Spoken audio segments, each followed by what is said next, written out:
امریکہ نے جنگ کے خاتمے کے لیے سفارتی کوششیں تیز کر دیں۔ امریکی نائب صدر جے ڈی وینس کے پاکستان کے ذریعے رابطے۔ برطانوی نیوز ایجنسی کا کہنا ہے امریکہ اور ایران کے درمیان پاکستان کا سفارتی کردار اہمیت اختیار کر گیا۔ امریکی نائب صدر جے ڈی وینس نے کہا ٹرمپ معاہدے کے لیے فوری پیش رفت چاہتے ہیں، وہ جنگ بندی پر تیار ہیں مگر کچھ شرائط کے ساتھ۔ معاہدہ نہ ہوا تو ایران پر دباؤ بڑھے گا۔ جے ڈی وینس نے ایرانی انفراسٹرکچر پر ممکنہ حملوں کی وارننگ بھی دی۔ صدر ٹرمپ نے دعویٰ کیا ایران سے جنگ بندی کی درخواست آئی ہے۔ ٹروتھ سوشل پر لکھا نئی ایرانی حکومت کے صدر نے سیز فائر کی درخواست کی ہے۔ آبنائے ہرمز کھلنے پر ہی جنگ بندی پر غور کریں گے، جب تک ہم ایران پر حملے کرتے رہیں گے انہیں پتھر کے دور میں پہنچا دیں گے۔ ایران امریکی شہریوں سے کوئی دشمنی نہیں رکھتا، ہم نے کبھی جنگ شروع نہیں کی، ہم پر حملہ کیا گیا، ہم پر حملہ کرنے والوں کو مضبوطی اور حوصلے سے جواب دیا ہے۔ یہ پیغام ان کے لیے ہے جو غلط معلومات کے سیلاب میں سچ کی تلاش میں ہیں۔ ہمیں ایک خطرے کے طور پر پیش کرنا تاریخی حقائق سے مطابقت نہیں رکھتا۔ ایرانی عوام امریکہ، یورپ، پڑوسیوں سمیت کسی قوم سے دشمنی نہیں رکھتے۔ ہم جو کچھ کر رہے ہیں وہ اپنے دفاع کے جائز حق پر مبنی رد عمل ہے۔ ہم جو کچھ کر رہے ہیں یہ جارحیت نہیں بلکہ اپنا حق دفاع استعمال کر رہے ہیں۔ ایران کو خطرہ بنا کر پیش کرنا تاریخی حقائق کے برعکس اور سیاسی مفادات پر مبنی بیانیہ ہے۔ ایرانی صدر مسعود پزشکیان کا امریکی عوام کے نام خط۔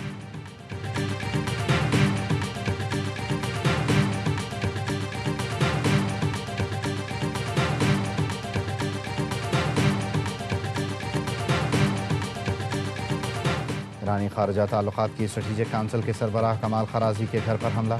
ایرانی میڈیا نور نیوز کے مطابق امریکی اسرائیلی حملے میں کمال خرازی زخمی، اہلیہ شہید ہو گئیں۔ تہران میں کمال خرازی کے گھر پر امریکی اور اسرائیلی طیاروں نے حملہ کیا۔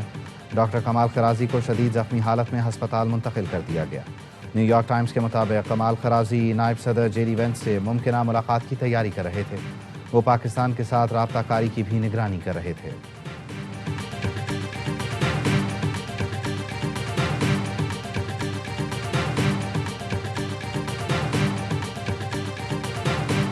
ایران کے یورینیم کو قبضے میں لینے کے لیے منصوبہ تیار۔ واشنگٹن پوسٹ کے مطابق امریکی فوج نے صدر ٹرمپ کو افزودہ یورینیم قبضے میں لینے کا منصوبہ پیش کر دیا۔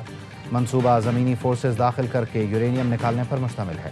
منصوبے کے لیے کھدائی کے آلات، طیاروں کے لیے رن وے تعمیر کرنا ضروری ہے۔ منصوبے کی عملی مشکلات اور خطرات انتہائی زیادہ ہیں۔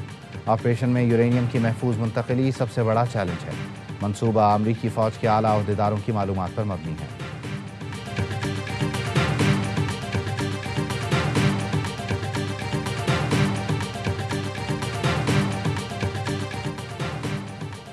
امریکی صدر کا سعودی ولی عہد محمد بن سلمان سے ٹیلی فونک رابطہ۔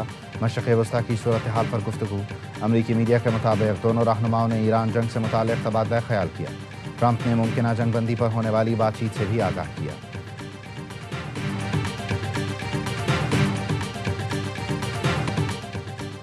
امریکی صدر نے نیٹو سے نکلنے کی دھمکی دے دی۔ برطانوی اخبار ٹیلی گراف کو انٹرویو میں کہا امریکہ کو نیٹو سے نکالنے پر سنجیدگی سے غور کر رہا ہوں۔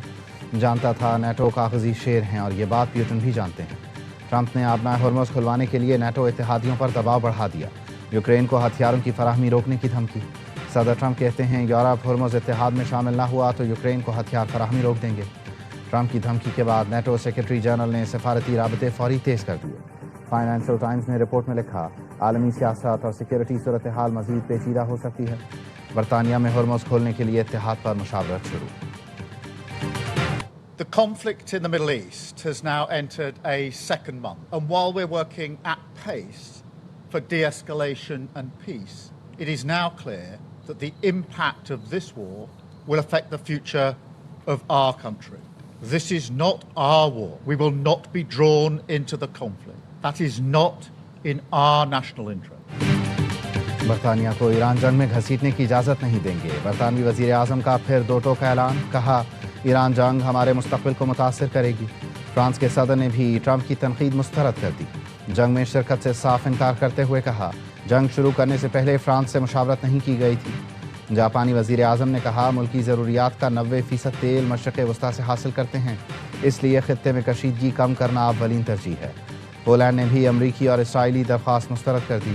پیٹریاٹ دفاعی نظام مشرق وسطیٰ بھیجنے سے انکار۔ پولش وزیر دفاع نے کہا پیٹریاٹ بیٹریاں اور ان کا اسلحہ پولینڈ کی فضائی حدود اور نیٹو کے مشرقی محاذ کے دفاع کے لیے استعمال ہو رہا ہے۔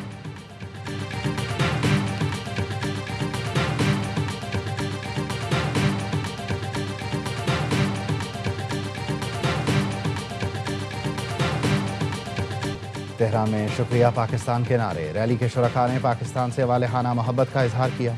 سبز ہلالی پرچم اٹھائے خواتین نے پاکستان سے اظہار تشکر کیا۔ پلیکارڈز پر لکھا تھا، پاکستانی عوام کی محبت ایران نہیں بھولے گا۔ رات گئے ریلی میں ایرانی صدر اور وزیر خارجہ عباس عراقچی کی بھی سرپرائز انٹری۔ عباس عراقچی نے کہا، ریلی میں اپنا اور شرکاء کا حوصلہ بڑھانے آیا ہوں۔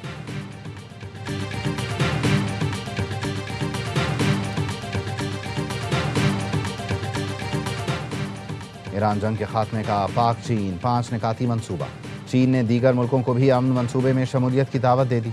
ترجمان چینی وزارت خارجہ نے کہا، 5 نکاتی امن منصوبہ سب کے لیے کھلا ہے، عالمی اداروں کو بھی خوش آمدید کہیں گے۔ منصوبے میں فوری جنگ بندی، جلد امن مذاکرات کا آغاز، سویلین تنصیبات، سمندری راستوں اور اقوام متحدہ کے چارٹر کے تحفظ کو یقینی بنانا ہے۔ امن منصوبے کا اعلان بیجنگ میں پاک چین وزراء خارجہ ملاقات کے بعد کیا گیا تھا۔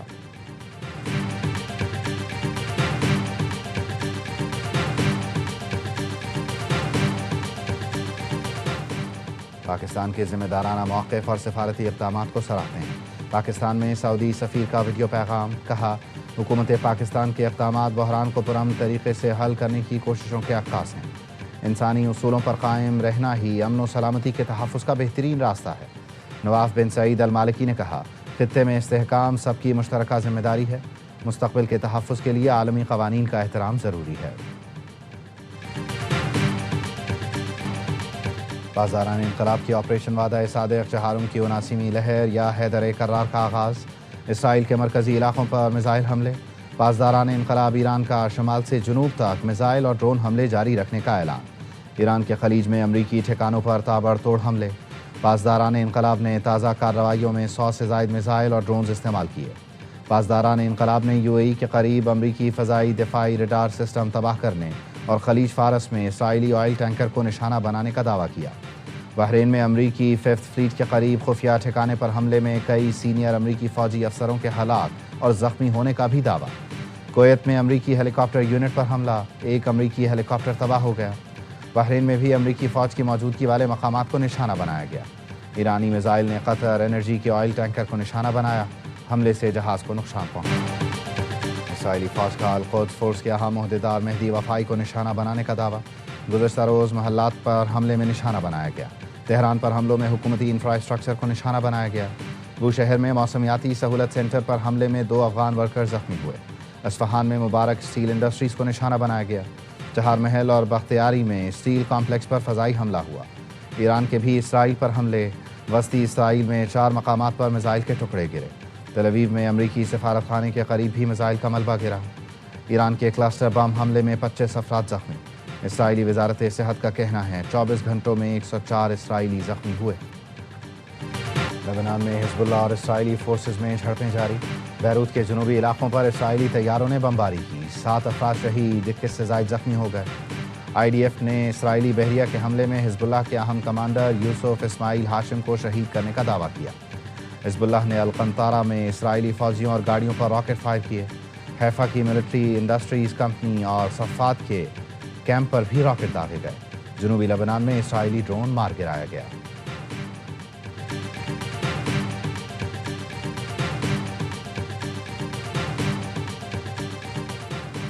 وزیر اعظم شہباز شریف کی زیر صدارت خطے کی کشیدہ صورتحال پر اجلاس، وزیر اعظم کا کہنا تھا، تمام اداروں نے اشیاء ضروریہ کی طلب و رسد کے لیے بروقت اقدامات کیے ہیں۔ کئی ملکوں کو اشیاء ضروریہ کی طلب و رسد کا توازن رکھنے میں مشکلات ہیں۔ پاکستان اس مشکل صورتحال کو بڑی کامیابی اور مؤثر طریقے سے حل کر رہا ہے۔ وزیر اعظم کی زیر صدارت ملازمتوں کے مواقع بڑھانے سے متعلق بھی اجلاس، وزیر اعظم کی عصری تقاضوں کے مطابق نوجوانوں کو تکنیکی اور فنی تربیت دینے کے لیے اقدامات کی ہدایت۔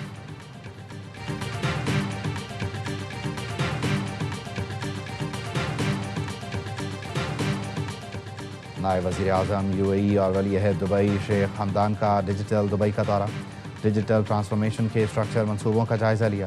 شیخ حمدان کا تمام سرکاری خدمات ایک پلیٹ فارم پر لانے کا حکم۔ شیخ حمدان کا کہنا تھا، دبئی کو AI گورننس میں ورلڈ ٹاپ 10 میں شامل کریں گے۔ جدید ٹیکنالوجی سے معیار زندگی بہتر بنانا اولین ترجیح ہے۔ دبئی میڈیا آفس کے مطابق AI حکومتی ماڈل معیشت میں 10 ارب درہم سے زائد کا اضافہ ہوگا۔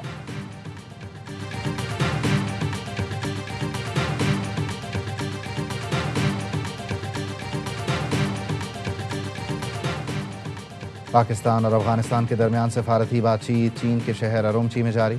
سفارتی ذرائع کا کہنا ہے پاکستان کی طرف سے وزارت خارجہ کے ایڈیشنل سیکرٹری مذاکرات کر رہے ہیں۔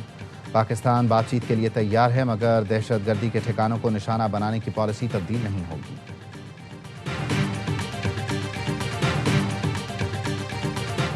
پاک افغان سرحد سے خاردار تار ہٹانے سے متعلق دعوے جھوٹ اور من گھڑت ہیں۔ وزارت اطلاعات کا کہنا ہے پاک افغان سرحد 2640 کلومیٹر دشوار گزار علاقے پر مشتمل ہے۔ طالبان حکومت دہشت گردوں، اسمگلروں اور جرائم پیشہ کو دراندازی کی سہولت دے رہی ہے۔ طالبان حکومت ذرائع سے جاری تمام ویڈیوز، کلپس من گھڑت، پرانے اور پروپیگنڈا ہیں۔ پاک افغان سرحد پر لگائی گئی باڑ مکمل طور پر محفوظ ہے۔ پاک افغان سرحد پر دراندازی کی کسی بھی کوشش کا فوری بھرپور جواب دیا جاتا ہے۔ آپریشن غضب للحق ٹارگیٹڈ آپریشن میں پاکستانی اداروں نے 250 سے زائد چوکیاں تباہ، درجنوں پر قبضہ کیا۔ افغان طالبان یا اس کے میڈیا کا کوئی دعویٰ قابل اعتبار نہیں۔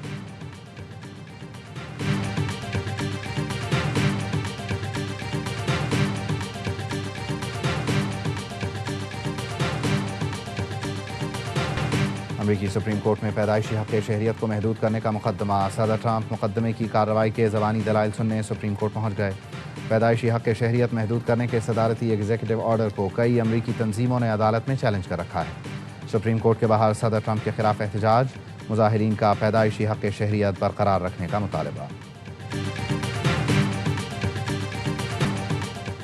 شمالی اور بالائی بلوچستان کے مختلف علاقوں میں بارش، موسم سرد۔ موسیٰ خیل، ہرنائی، لورالئی، قلعہ سیف اللہ، قلعہ عبداللہ میں بارش۔ نشیبی علاقے زیر آب آ گئے، بارشوں کا پانی گھروں میں داخل، ندی نالوں میں طغیانی۔ قلعہ عبداللہ میں مسافر وین سمیت 2 گاڑیاں سیلابی ریلے میں بہہ گئیں۔ گلستان ماندہ میں سیلابی ریلے میں پھنسی وین سے مسافروں کو نکال لیا گیا۔ ہرنائی، زیارت میں شاہراہیں سیلابی ریلوں کے باعث بدستور بند۔ محکمہ موسمیات کی ملک بھر میں 5 اپریل تک بارشوں کی پیش گوئی۔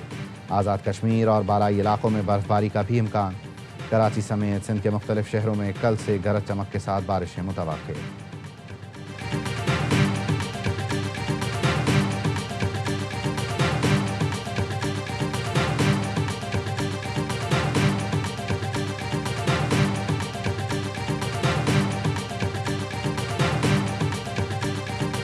کراچی کنگز جیت کی ہیٹ ٹرک کے لیے تیار۔ کوئٹہ اور لاہور کے بعد راولپنڈی ہوں گے اگلا شکار۔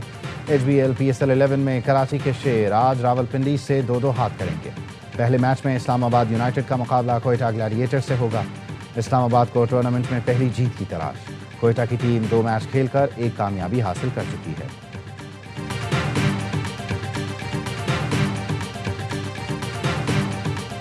ریکارڈ ٹوٹل پر ریکارڈ 7 چیز۔ HBL-PSL 11 میں حیدرآباد کی ٹیم لگاتار تیسرا میچ بھی ہار گئی۔ ملتان سلطانز نے 6 وکٹ سے آؤٹ کلاس کیا۔ 226 رنز کا ریکارڈ ہدف 8 گیند پہلے آسانی سے حاصل کیا۔ صاحبزادہ فرحان نے رواں سیزن کی پہلی سنچری بنائی۔ 106 رنز کی ناقابل شکست اننگز پر میچ کے ہیرو قرار۔ حیدرآباد نے پہلے کھیل کر 5 وکٹ پر 225 رنز جوڑے۔ معاذ صداقت کے 62 اور شرجیل خان کے 51 رنز رائے گاں۔ میگا ایونٹ کے تمام میچ دیکھیں اے سپورٹس پر براہ راست۔